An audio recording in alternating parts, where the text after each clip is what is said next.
Welcome to the Your Courageous Life podcast, where we discuss psychology and tools to help you create better habits, cultivate discipline, and live with courage, aka grit and emotional resilience. I'm your host, Kate Swoboda. Learn more about my books and get additional resources at yourcourageouslife.com. And now, here's today's episode. Hey, everybody. Today we're going to talk about a little bit of a heavy topic, but it is one that if you dive into it can provide you with a new profound sense of emotional freedom, especially if you know that you have some unresolved issues from your past. And that is how we deal with regret. So how do we acknowledge the things that we regret? How do we process the things that we regret? How do we learn and use that to shape a better future rather than just constantly ruminating and recycling and going over and over and over the things that happened? Because while we can cognitively understand that we cannot control the past, we can't redo the past, if you're anything like me, the times that you felt some sense of regret or wanting to do something over, there's still that little voice in the background that can hang around for a while until you deal with it. That's going, but you could have done this. You could have done it better. You should have done it better.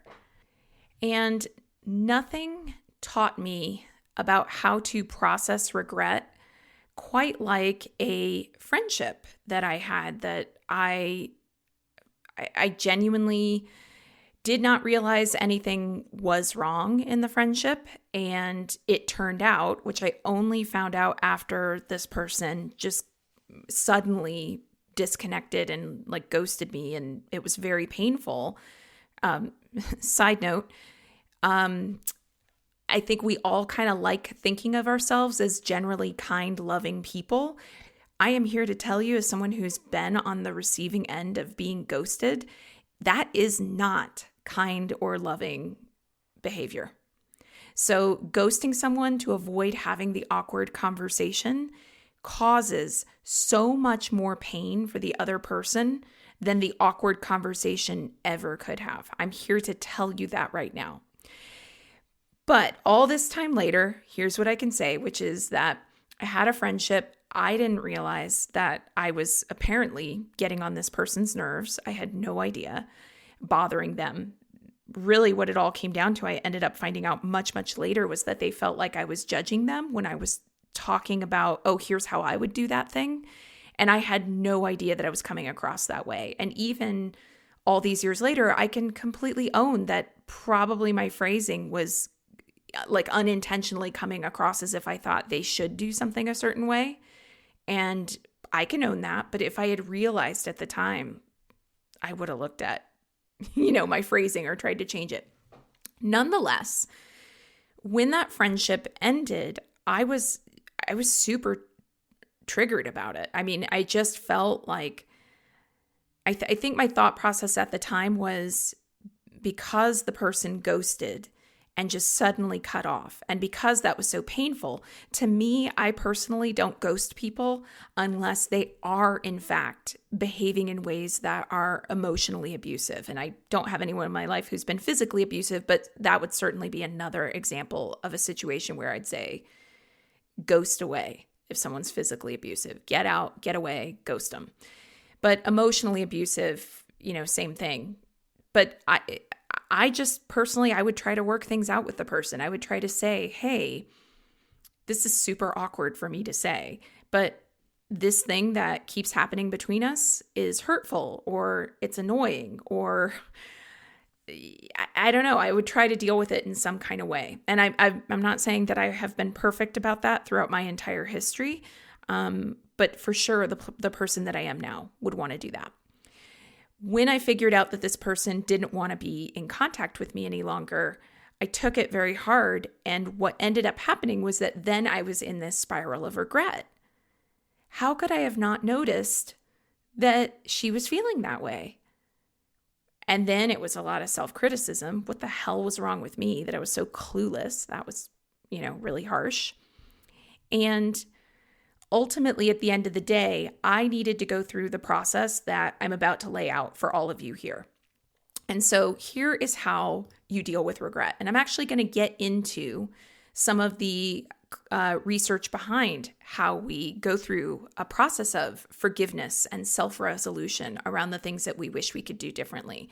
Some of it's going to draw actually from research on alcoholism.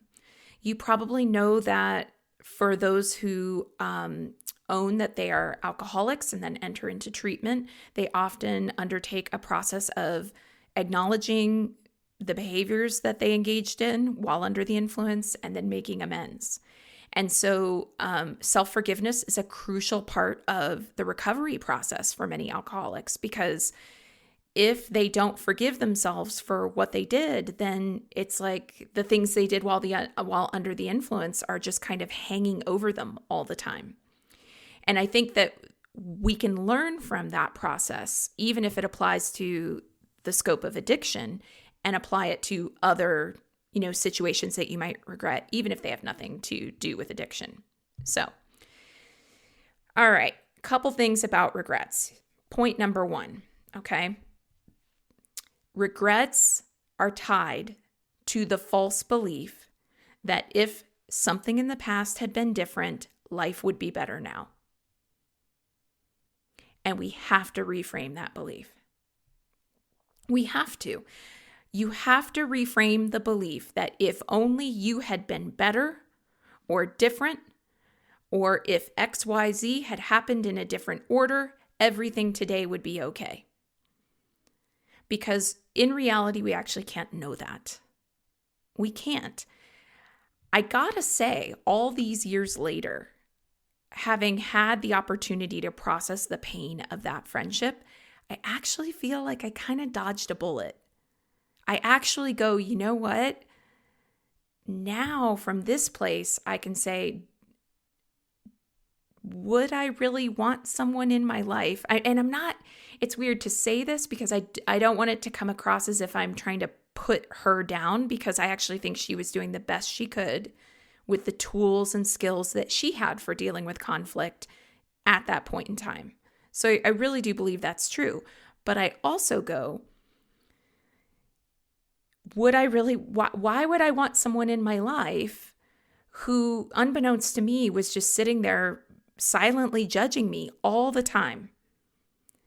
And weirdly, judging me while their critique of me was that they thought I was too judgmental. Right? Like, it's the Anais Nin quote. We do not see people as they are. We see people as we are. Right?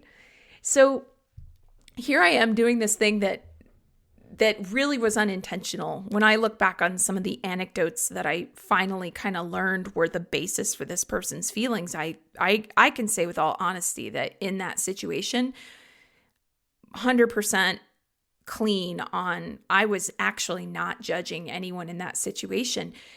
And I can completely own that my phrasing probably indicated otherwise, or that maybe the intensity of how I expressed myself, or maybe I sounded soapboxy. Those are all possibilities.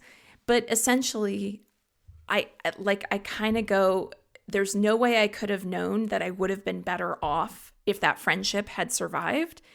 And in fact, if we just kind of look at the way it shook down, like, do I want people in my life who handle conflict that way? I would prefer not. Yeah.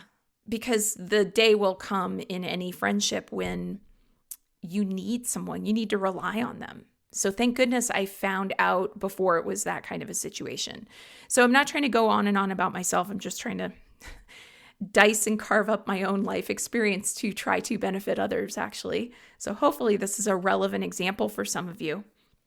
If you've ever gone through a breakup, if you've lost a job, if you have had a friendship that did not last, you cannot know for sure that if the past had been different, you'd have a better today. And also, the pasts that we have walked through inform who we are today. And the reality is that nobody learns the lessons they need to learn without some level of walking through pain. I was listening to a podcast where a speaker said, no one starts a cancer foundation out of nowhere. People start cancer foundations and fundraisers and things like that because they have personally been affected by cancer or someone they love has. And I wish there was a way to like do a magic wand and we would just learn what we need to learn without having to go through the pain, but that is not the way reality actually works. So we can believe when we're stuck in regret that today would be better if the past events leading up to today had never happened. The reality is we can't know that, and we actually might be better off for having gone through what we went through. Today, I am a better communicator, and I'm so much more conscious about my phrasing. Certainly don't think I'm perfect at it. I will always work at it. And also, by the way, having been on the receiving end of someone ghosting me and the pain that caused, I just wouldn't do it to somebody else. I wouldn't do that to somebody else. All right, next thing with processing regret. You actually have to feel and process the emotions. And I think that this is really something that you can utilize support for in the best way. I cried a lot over that friendship. I really did. I brought it to coaching. I mean, especially at the beginning, I raked myself over the coals. I really thought that I was the shittiest human. I felt so dumb and so horrible about myself for having, at the time, my self-criticism was, how could I have treated someone else in such a way that made them feel so bad? And my whole focus was on how I must be the worst person in the world to have treated someone else badly and being very hard on myself. But in all of those feelings, I did cry, and eventually the crying gave way to some level of anger, which I think was a healthy anger, and feeling like, hey, wait a second. I'm not perfect, and guess what, hun? You're not either. Like, why do you get to treat me like that? I felt a sense of betrayal, and I was kind of angry that I had trusted someone and that I felt they had betrayed my trust. So feeling those feelings is part of the process of dealing with regret. And if you are consciously and actively going, I want to deal with regret that I have, you might need to sit down and like cry for a little while over wishing that it could have been different. Like allowing yourself to wish it could have been different and grieve the future that you had envisioned for yourself, the hope that you had for how the situation might have worked out better.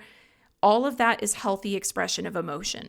I do recommend that you put a container around those feelings. And by that, I mean, set a timer, cry for 10 minutes. When the timer goes off, get up, go take a walk outside, because that helps the day to keep from spiraling. Next thing, learning. I've already kind of touched on this with what I talked about with this experience of this friendship and how I learned something about myself, which is that sometimes my phrasing could have come across as, and certainly for that person did come across as, me saying what they should do when that was not my intention. So I want to be more conscious about my phrasing.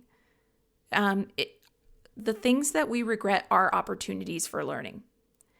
If we can acknowledge that we don't like how we feel when we've let someone down, when a friendship or relationship ends, when we don't have the money that we need, then we can go, okay, what can I learn from this situation and what decisions can I make that are different? Because at the end of the day, that's the only thing you have control over.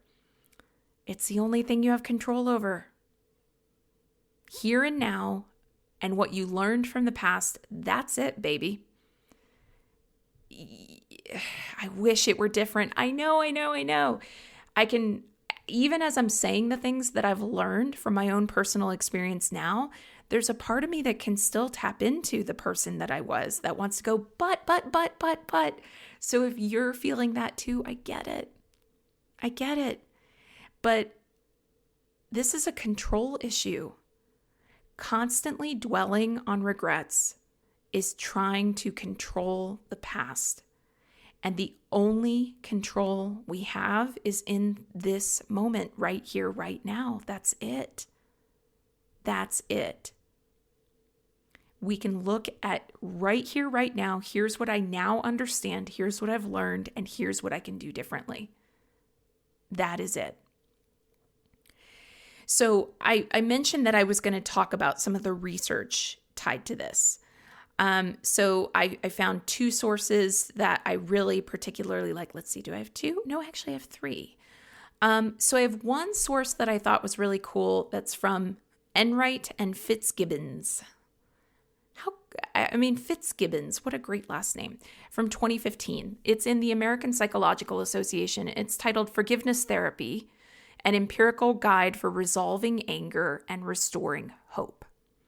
So that is one place or one resource that I would direct you to for acknowledging your mistakes and accepting responsibility.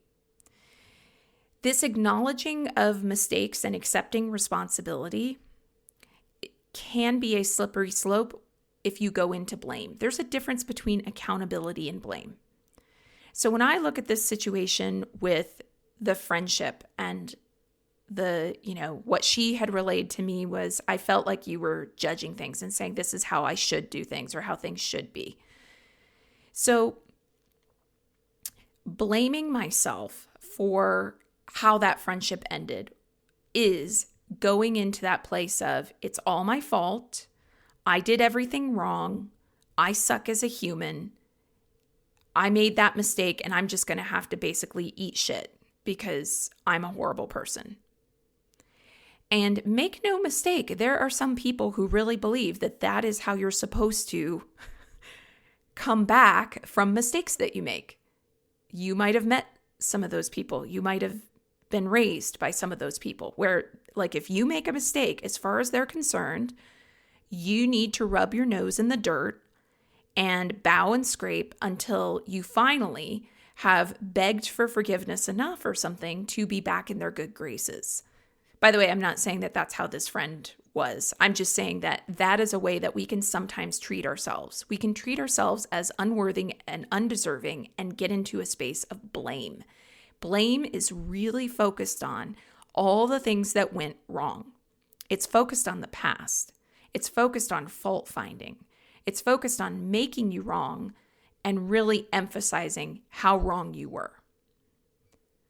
Accountability, or acknowledging your mistakes and accepting responsibility, is about saying, this is what I did. This is what actually happened. This is the truth of what happened, as far as I'm aware. And so that was a process I went through of going, my honest truth, when I think about the anecdotes she shared with me, she ghosted me for a while, and after a while we did have one final conversation. And when we had that conversation, I made a commitment going into the conversation, I am just going to listen. And so I listened and I took notes furiously while she was talking to everything she said, because I knew at that point that the friendship was over, but I wanted to understand why. And it was actually, I feel like, kind of a gift that she gave me that. It was my request. I said, could we talk? I just want to hear what your perspective is. And she did give me that. And then I heard what her perspective was. And so I am appreciative of that. All I can do now is have accountability for what I understand to be true. And what I understand to be true is that she had a perception of what I was trying to do. And I know what I was actually doing in that moment. What I know for me was true in that moment. But I'm looking for, why might she have had that perspective? And I looked for that because I actually wanted to really, truly leave no stone unturned in understanding the situation. And that was where I arrived. Like, okay, got it. I can see how I was not as careful with my phrasing as I wish I had been. And so that is something that I can acknowledge as my mistake and accept responsibility for. Now, let's consider what it looks like to actually practice forgiveness. So I found some additional research by Worthington. It's from 2007, and this is where we're drawing from some of the research on alcoholism. This is from the Journal of Addictive Diseases, and the title is Forgiveness and the Bottle, Promoting Self-Forgiveness in Individuals Who Abuse Alcohol. And I'm looking at that research by Worthington and others because what they found was that forgiveness was tied to, for alcoholics, emotional healing, decreased anger, decreased anxiety, and decreased depression. To actively engage in a process where you say, whether it's guided with other people, whether you're just sitting alone in your house and you put your hand over your heart and you say, I forgive myself. I forgive myself. I can't go back and redo what happened. I made the mistakes that I made, or that situation played out the way it did. There's no way that I can control the past. There's no way that I can go back and redo that. But what I can do is forgive myself and use my new awareness to move into my future. I can learn from that. That's it. I forgive myself. And this is an interesting thing. In my experience with people who really need to forgive themselves, it's like the last thing they want to do. They worry that it's some way of letting themselves off the hook.